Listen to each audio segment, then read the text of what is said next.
Kita tawar-tawarkan pada diem. Begitu sekarang ada yang masuk, ini konsorsium, beliau-beliau ini masuk. Pak, saya kok nggak ditawari, Pak? Pak, saya kok nggak diajak, Pak? Gimana sih, dulu-dulu udah dikumpulin, kita jajak pasar nggak sekali dua kali loh. Telah datang dari Korea, beberapa bulan yang lalu 30 investor. Dari Jepang kurang lebih 40 investor. Dan dari Singapura 120 investor sudah ke sini. Dan juga baru saja dari Uni Emirat Arab juga datang. Setelah datang langsung nemuin saya. Artinya apa? Tertarik. Investor di dalam negeri harus didahulukan. Kalau enggak nanti pasti saya dikomplain.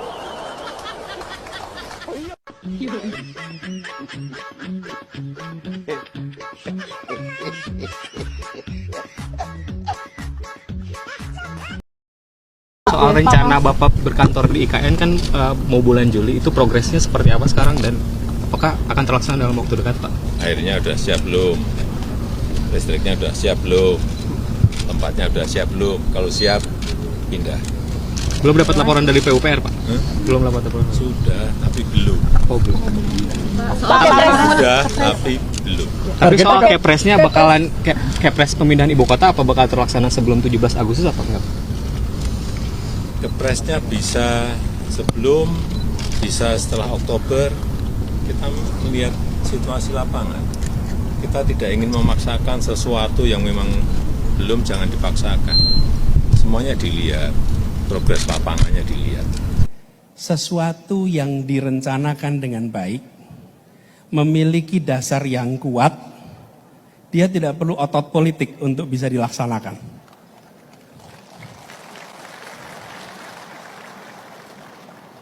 Sesuatu yang punya dasar kuat dan baik dirasakan masyarakat, dengan sendirinya akan menggelinding. Dengan sendirinya akan menggelinding. Tapi kalau dia tidak memiliki dasar yang kuat, ya, kemudian tidak jelas yang mendapat manfaat siapa, maka wali kota itu harus kerja keras, pakai otot politik untuk membuat program yang diinginkan jalan. Betul tidak, Ustaz? Jadi, saya melihat bila ini adalah rencana yang baik, ya pasti jalan terus. Pasti jalan terus. Tapi bila ini ada masalah, saya juga kadang-kadang heran, kenapa sering ditanyakan ya? Apa ada masalah ya sebetulnya gitu? Loh iya kan? Kok saya tidak ditanyain bagaimana dengan pangan murah, betul nggak? Bagaimana dengan subsidi BBM? Loh itu kok nggak pernah ditanyakan gitu? Tapi kok IKN selalu ditanyakan ya gitu? Apa sebenarnya dalam alam bawah sadar kita ada pertanyaan ya sesungguhnya gitu? Cukup sampai di situ jawaban saya. Pembangunan Ibu Kota Nusantara atau IKN tahun ini sepertinya akan terhenti untuk sementara. Halo, Assalamualaikum warahmatullahi wabarakatuh. Apa kabar sahabat Henrys? Semoga sahabat Henrys dimanapun berada tetap sehat, tetap semangat. Seperti biasa sahabat Henrys, welcome back to my YouTube channel Henrys Media. Oke, sahabat Henrys, melihat hiruk pikuk hingar bingar pemberitaan politik yang terjadi saat ini, ya, khususnya di pemerintahan Prabowo saat ini, begitu banyak hal-hal yang menjadi pro dan kontra. Pembangunan Ibu Kota Nusantara atau IKN tahun ini sepertinya akan terhenti untuk sementara. Kayaknya belum ada. Tadi saya bilang, Mbak, kan anggaran kita diblokir semua. Kok kayak progres gimana sih? Anggarannya nggak ada progresnya. Buat beli makan siangnya Pak Menteri, itu progresnya. Udah ya? Udah dah. Lelang proyek yang Jumbo dan waktu itu, Pak. Lelang proyek Jumbo. Jumbo itu apa? Please define Jumbo. Seperti IKN atau mungkin jalan tol Betaji atau Ya nanti itu tunggu gini satu-satu saya bilang satu-satu dulu. Anggarannya dibuka, kita diskusi lagi nih. Yang paling depan mata dia apa? Lebaran ya, kita urusan lebaran dulu. Setelah itu berapa gitu loh. ada potensi penambahan anggaran, Pak. Insya Allah. Jangan kira kami ini bodoh. Memang ada yang mengatakan saya ini tolol, ada. Nggak apa-apa. Ya kan? Ada yang mengatakan saya bajingan yang tolol, ya kan? Tapi saya nggak sebut namanya, kalian sudah tahu loh. Gitu. Nggak apa-apa. Tapi kami paham dan kami mengerti. Dari saudara-saudara, ya, 100 hari pertama kami akan baik Dalam arti, saya berharap ada kesadaran. Saya pernah menyampaikan, seluruh aparat, seluruh institusi, bersihkan dirimu.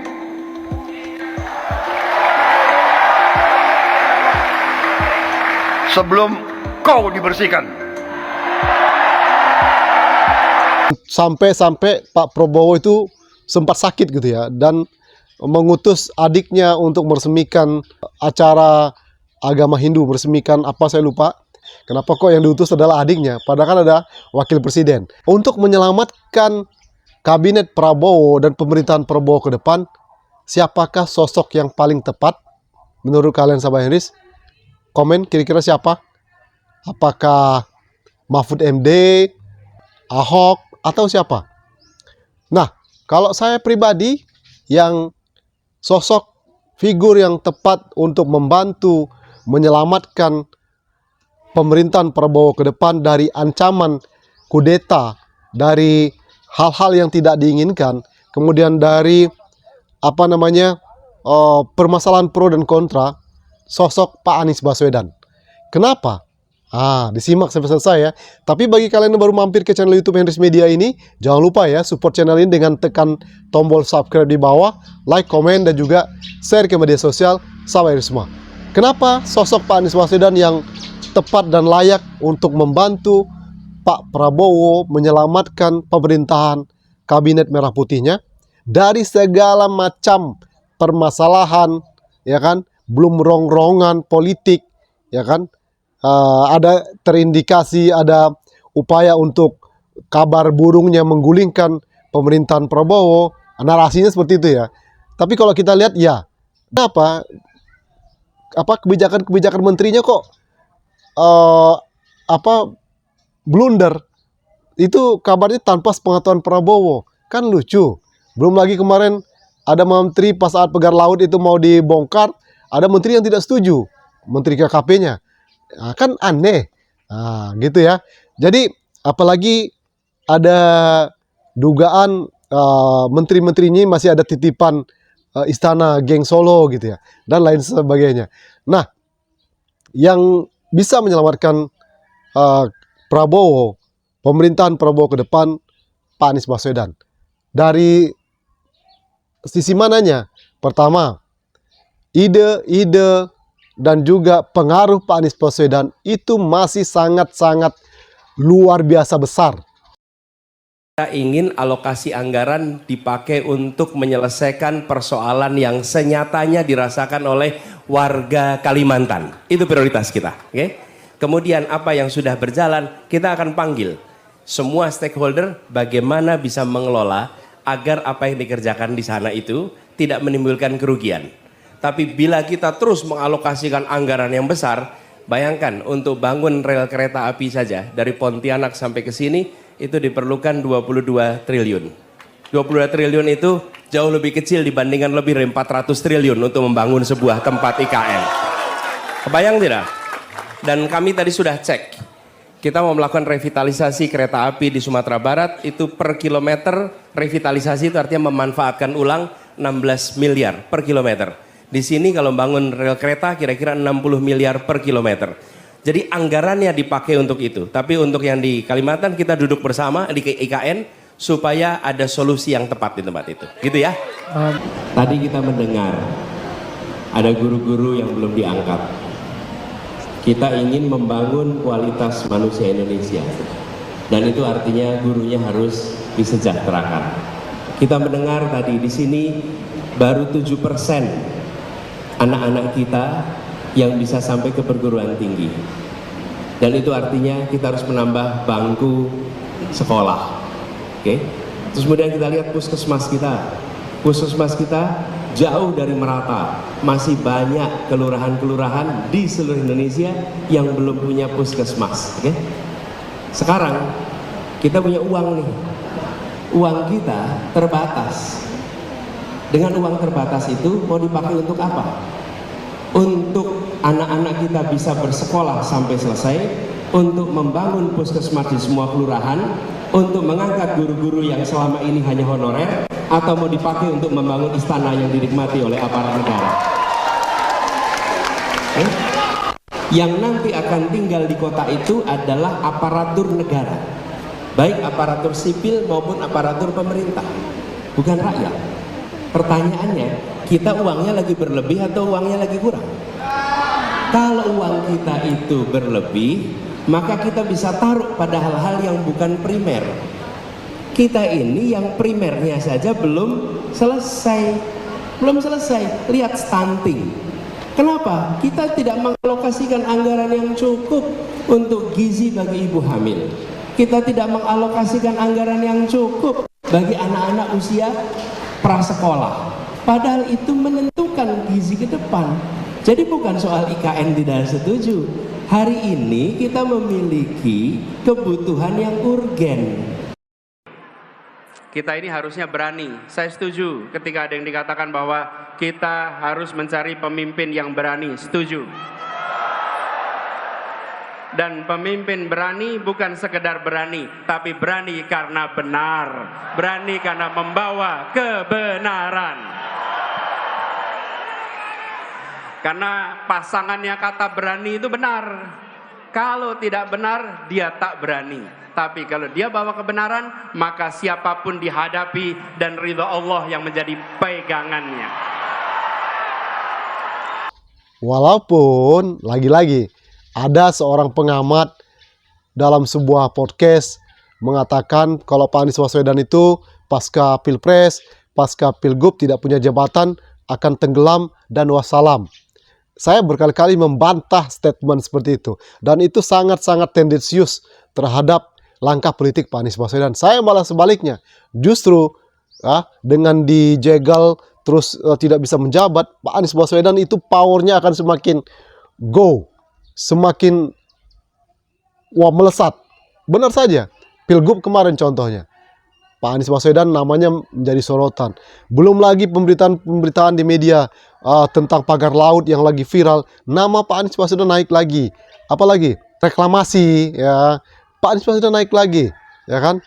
Terus sekarang nama Pak Anies Baswedan, belum lagi pemberitaan ini tentang program makan bergizi bergratis. Banyak netizen membandingkan. Pak Anies lagi naik. Nah, makanya Pak Anies Baswedan dibutuhkan dan layak dan sangat tepat untuk bisa membantu pemerintah Prabowo ke depan secara politik dan juga secara kebijakan, ya, menyelamatkan Prabowo. Coba kita lihat Hasim dengan Pak Anies Baswedan kedekatannya kayak gimana, ya, dekat kan dengan Pak Anies Baswedan, bisa kita lihat kan, beda kan. Kita bisa lihat walaupun mereka kemarin satu kolam gitu ya, bergabung dengan geng sana, tapi mereka punya kedekatan personal dengan Pak Anies Baswedan. Karena di Jakarta mereka waktu itu kan bersatu, ya kan, sama-sama satu visi, misi. Mungkin berpisah saat 2019. Jadi belum lagi sahabat Henris, pengaruh Pak Anies Baswedan. Ide-idenya itu konsep main konsepnya tentang bagaimana Indonesia ke depan, Pak Anies Baswedan itu punya semuanya. Dan sangat tepat. Coba lihat visi misi pas Pilpres dan juga visi misi di Pilgub kemarin dipakai oleh Pramono Rano, dilanjutkan karena memang itu sesuai dengan kebutuhan nanti ke depannya. Itu ya, pertama pengaruh, kemudian konsep Pak Anies Baswedan, ide-idenya itu masih sangat dibutuhkan. Kemudian dengan akan di launchingnya ormas atau gerakan rakyat yang berupa aksi positif gitu ya, untuk mendukung mungkin program-program pemerintah, itu akan bisa membantu dan akan sangat dibutuhkan untuk Prabowo. Apalagi kalau nanti Pak Anies dilibatkan di dalam kabinet Prabowo, karena ada isu-isu reshuffle, ya kan? Ada menteri-menteri utusan dari geng sana itu akan diganti, katanya begitu, ya. Pak Anies Baswedan cocok mungkin di Mendagri, Menteri Dalam Negeri, ya kan? Kalau Pak Anies menjadi Mendagri, maka mata rantai ataupun yang banyak isu-isu tentang kebijakan Mendagri ya sebelumnya, sekarang, dan tentu akan memutus mata rantai kepentingan penguasa sebelumnya itu akan terjadi. Karena belum lagi heboh pagar laut itu kan kenapa kemarin Mendagri itu terkesan diam. Nah, kalau Pak Anies itu akan berani melawan. Benar nggak sama Anies? Maka cocok Mendagri atau KPK. Nah, karena kalau KPK sekarang kita perhatikan tampaknya lebih tajam ke sebelah lawan politik ya. Apalagi sekarang kasus Iwan Fals gitu ya dipanggil KPK. Itu kan kasus 3 atau 4 tahun lalu, 2021. Sekarang akan diproses. Mungkin dengan kasus ini akan jadi salah satu pengalihan isu, karena banyak nih pengalihan isu yang akan dibuat. Karena apa? Karena sudah mulai terkuak satu persatu bau busuk gitu ya.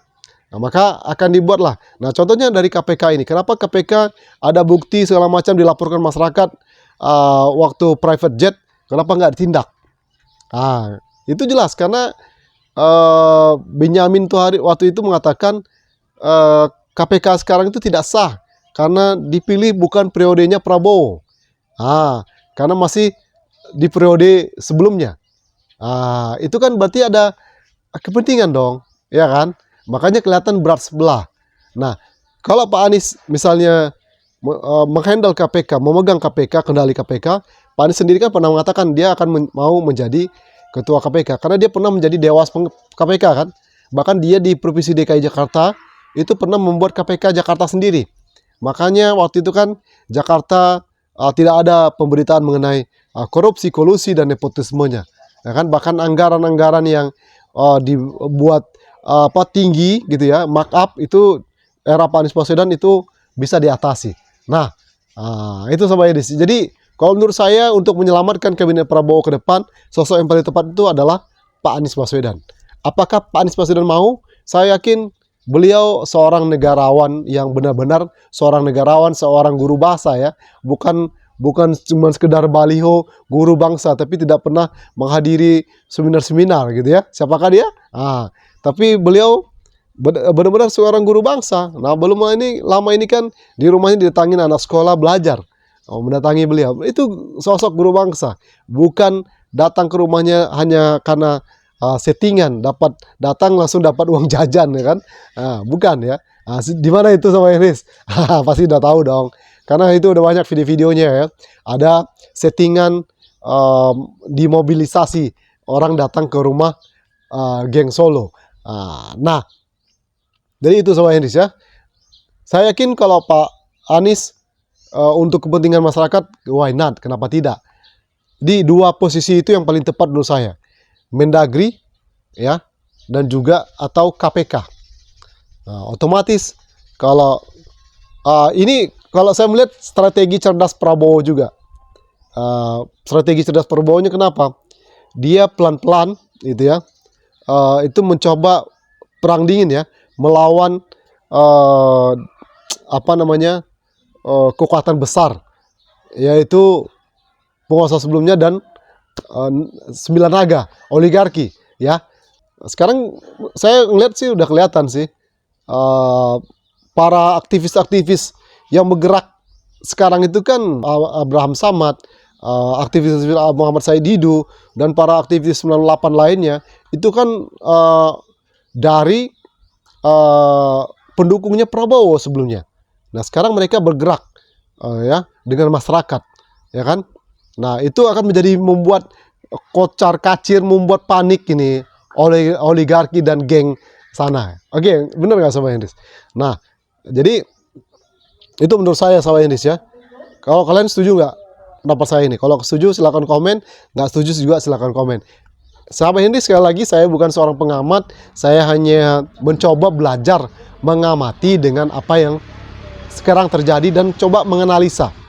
Bisa benar, bisa salah. Kalau salah saya mohon maaf, kalau benar silakan diambil. Oke? Itu saja analisa saya sama Hendris. Jadi sosok yang paling tepat untuk menyelamatkan Prabowo ke depan, sosoknya adalah Anies Rashid Baswedan. Oke? Itu saja video kali ini sama Hendris. Thank you for your attention one more time. Don't forget to subscribe, like, comment, and share. See you next video. Wassalamualaikum warahmatullahi wabarakatuh. Bye-bye.